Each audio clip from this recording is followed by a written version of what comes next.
Bonjour, bonsoir les collectionneurs, nouvelle vidéo concernant un véhicule de ma collection et aujourd'hui on s'attaque à la Lamborghini Huracan performante.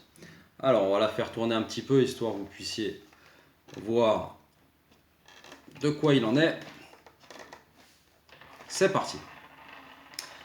Alors ce véhicule ultra sportif, qu'est-ce que je peux vous dire dessus? Eh bien que c'est l'évolution de la Lamborghini Huracan classique.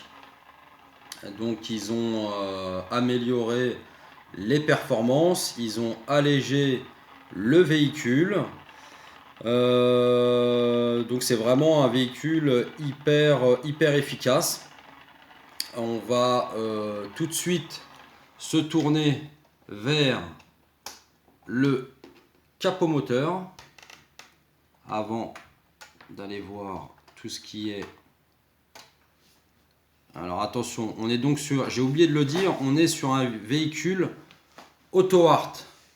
Donc Autohart qui est pour moi une des meilleures marques actuelles en termes de rapport qualité-prix.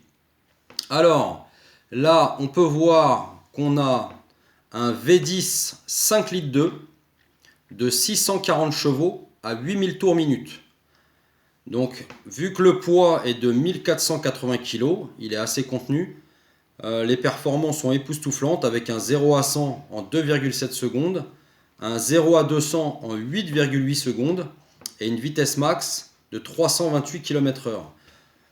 Pendant qu'on est au niveau du compartiment moteur, voilà, déjà là on est quand même sur du moyenne gamme plus, je dirais qu'on est même limite haut de gamme pour moi.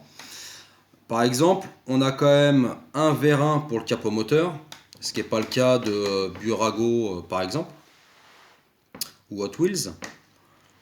On a même ici des... Alors on ne le voit pas trop, mais... Ah, bah ça se referme, comme par hasard. Pour pouvoir décaler, voilà, le capot, pour le refermer. Donc là, je descends et je pousse. Voilà. Alors, ici, on va regarder l'intérieur. Donc, les portes, bien sûr, avec les vitres, puisqu'on est quand même sur des véhicules pratiquement haut de gamme pour moi. L'intérieur est vraiment bien foutu. Je ne sais pas si on va bien voir.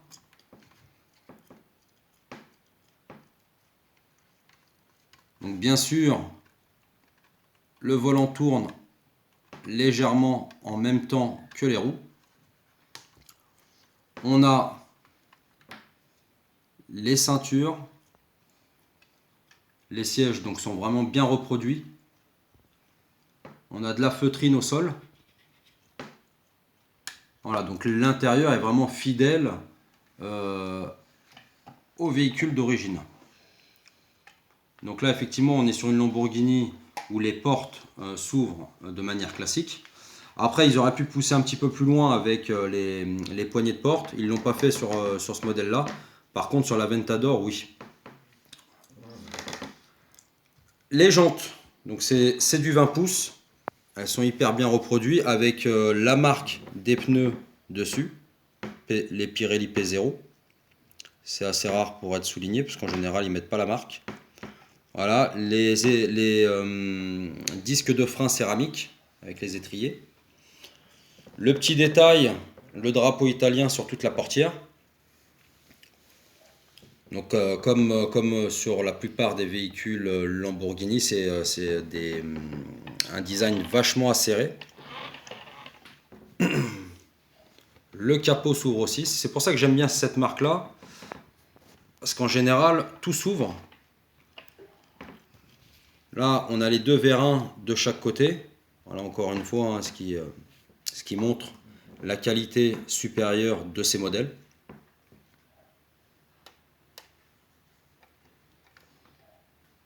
Vous voyez, hop, tout se rabat, c'est nickel, ça tombe pile poil. Donc au niveau du design, de ce véhicule, c'est vraiment un véhicule agressif, comme l'Aventador. Après, ce modèle-là, c'est vrai que par rapport à l'Huracan classique, elle a du mal à tenir sur la plateforme. Comme l'Huracan classique était un petit peu soft, c'est vrai que là, ils ont poussé la férocité à son paroxysme. On peut voir avec les deux sorties d'échappement à l'arrière avec le gros diffuseur. Les échappements, ils sont entourés avec du carbone, ainsi que l'aileron en carbone. Donc fidèlement reproduit. Voilà le diffuseur. Les sorties, elles sont pas bouchées comme sur les autres véhicules, plus bas de gamme, je dirais. Donc l'avant, je sais pas ce qu'elle a aujourd'hui. L'avant, une grosse lame avec une lame carbone en dessous. Donc, vous voyez la carrosserie qui revient avec les phares assez acérés. Le petit logo qui va bien. Les rétroviseurs noirs, en plus de ça, sur la peinture verte, ça ressort bien. Et c'est vrai que c'est un véhicule, quand j'ai été à Maranello, que j'ai pu voir en vrai, qu'on pouvait piloter. Et c'est vraiment un véhicule hyper sympa au niveau du look. Donc voilà pour cette petite présentation de la Lamborghini Huracan performante. Donc encore une fois, un modèle Auto Art. Moi je pense qu'à l'heure actuelle, en termes de prix, c'est vraiment bien placé par rapport à ce qu'ils peuvent proposer en termes de qualité de fabrication. Normalement sur la plupart des véhicules, je dis pas sur tous les véhicules, tout est ouvrable. Donc le capot moteur, le coffre avant ou le coffre arrière, les portières. Et il y a même des véhicules chez Auto Art qui sont, parce qu'il y a des variations de prix, hein, ça peut aller de 140, 150 euros jusqu'à un peu plus de 300 euros en fonction des détails. Il y a des véhicules de compétition qui s'ouvrent de partout, où on peut enlever le capot moteur, voire la face arrière complètement. Donc là, ça leur demande plus de boulot et plus de minutie, et donc les prix s'en ressentent en fonction de tous ces détails-là. Mais vraiment une marque à recommander, en tous les cas, Auto Art, c'est vraiment une très très bonne marque. Voilà. Après, bien sûr, sans les ouvrants, BBR est sûrement mieux fini avec l'utilisation de la résine. Mais en tous les cas, moi personnellement, j'aime bien cette marque-là. Voilà, donc j'espère que cette petite vidéo de cette Lamborghini Huracan vous aura bien plu. Et on se retrouve demain pour une nouvelle vidéo d'un autre véhicule de ma collection. Allez, gardez la pêche et je vous dis à bientôt. Salut!